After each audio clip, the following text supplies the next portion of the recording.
Hello everyone, তো video starting দেখে তোমরা হয়তো বুঝে গেছো আজকে রাত্রে কি খাওয়া হবে। তো দেখতে পাচ্ছ আমি একটা ছোট্ট কড়াইয়ের মধ্যে গরম তেল করে এই শুকনো মরিচ ভেজে নিয়েছি। এইগুলো দিয়ে আজকে শুকনো মরিচের ভর্তা বানাবো। আর এইদিকে দেখতে পাচ্ছ বড় বড় শীতল দুটো নিয়েছি আমি।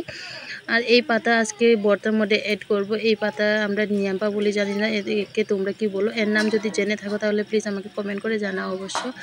আর এই পাতাগুলো এখন আমি আর ভর্তার সাথে কিছুটা একটা খেতে হবে, তাই আমি এই যে শুটকি মাছ পুড়িয়ে নিয়েছি দেখতে পাচ্ছ। এর টেস্টটা একটু লবণ লবণ, তাই এগুলো পুড়িয়ে নিচ্ছি। এগুলো আমার মেয়ে আর হাজব্যান্ড খেতে খুব ভালোবাসে। এগুলো পরিষ্কার করে সারা হয়ে গেছে। এখন এর মধ্যে আমি ভর্তা বানাবো, তো স্বাদ অনুসারে লবণ দিয়ে দিলাম দেখতেই পাচ্ছ। স্বাদ অনুসারে মধ্যে এখন আমি একটা গ্লাস দিয়ে এগুলো ভর্তা বানিয়ে দেবো। তো ভিডিওটি স্কিপ করবে না, সাথে থাকো, দেখতে থাকো। তো একটা গ্লাস নিয়ে ভর্তা, ফাইনালি আমার ভর্তা হয়ে গেছে। তো ভর্তাগুলো তোমাদের দেখতে কেমন হয়েছে কমেন্ট করে অবশ্যই জানাবে। ভর্তা হয়ে গেছে, এর মধ্যে আমি এখন নিয়াম্পা পাতা অ্যাড করে দেবো। এই যে এই পাতাগুলো কেটে দেবে না অবশ্যই, এইগুলো যদি পাতাগুলো কেটে দেয় তাহলে তিতে তিতে হবে। তো এই জন্য পুরো আস্তাতে দিয়ে দিলাম আমি। আর এদিকে কাঁচা নিলাম, কাটা অ্যাড করে দিলাম আমি।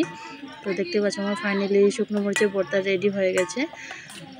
এইদিকে আমার মেয়ে খেলা করছে, তাই পিছনে ব্যাকগ্রাউন্ডে বেশি আওয়াজ হচ্ছে, তো ইগনোর করবে প্লিজ।